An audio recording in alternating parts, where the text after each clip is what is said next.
The modules I'm grouping together in this video all deal with removing clicks from recordings. Declick, decrackle, and interpolate all address general-purpose click issues, while mouth declick is specifically targeted to lip smacks and other vocal clicking artifacts. The general declick module is designed to handle anything from mouth noises to digital clicks, to clicks from waveform discontinuities to record surface noise.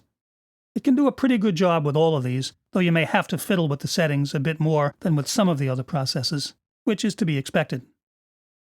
Declick has some different algorithms tuned to dealing with different types of click issues. Single band is fast and works well on narrow digital clicks. The two multiband options, periodic and random, are, respectively, better for regularly repeating clicks and more randomly occurring clicks, like you'd get with vinyl records. Sensitivity determines how aggressively the algorithm in use will go after the clicks. Too high a setting may produce side effects, so you might want to start with this at the default setting and experiment a bit to ensure the most transparent results. Just as with other modules, you can solo the material to be removed, here with the Output Clicks Only button. This can be very informative.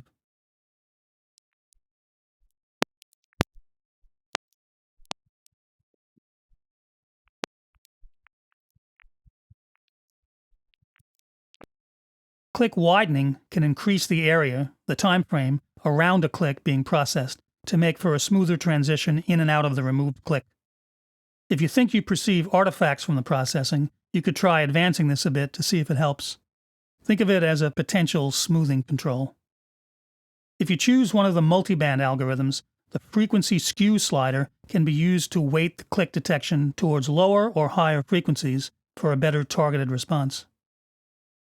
Here's Declick working on clicks from some record surface noise.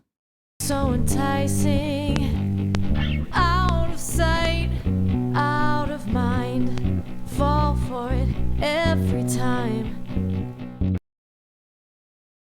So enticing, out of sight, out of mind, fall for it every time. If clicks are very frequent and closely spaced, they might be better described as crackle, and the decrackle module is specifically tuned to address that problem. Again, a good example might be record surface noise. There are three quality settings: low, medium, and high. Low offers processing speed, while medium and high are designed to provide greater transparency, less potential tonal artifact from the processing. With, for example, noisier vinyl, I've found the high setting seems to work best.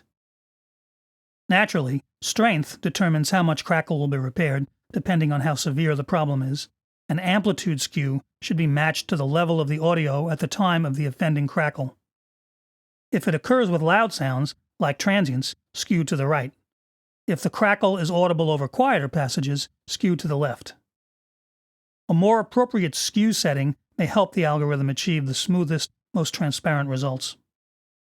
Once again, you can solo the processed audio to see what's being affected.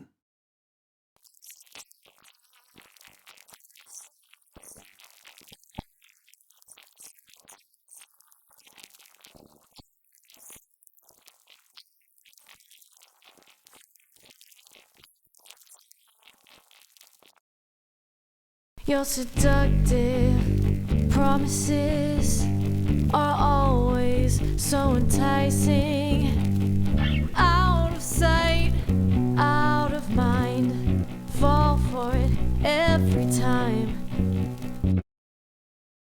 Your seductive promises are always so enticing.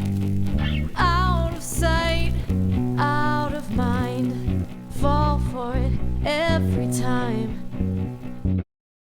Interpolate is intended as an automatic version of the pencil drawing technique I mentioned before. You'd use it to remove a single specific click, and its internal algorithm will interpolate from the surrounding audio for a smooth, imperceptible repair. Mouth declick has most of the same controls as the regular general-purpose declick module. Once again, there are controls for setting sensitivity, frequency skew, and click widening.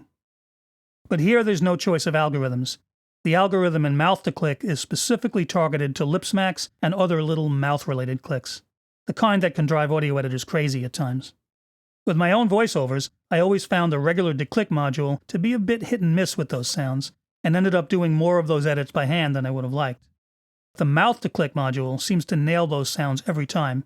At least, it's worked flawlessly with every bit of audio I've thrown at it so far. It looks like iZotope has done a good job of targeting the algorithm to the particular task at hand. You can rename these with your own preferred naming or numbering scheme. You can also create a duplicate of the active alternative. Note that the duplicate always pops in on the top lane, and your alternate tracks use different channel strips.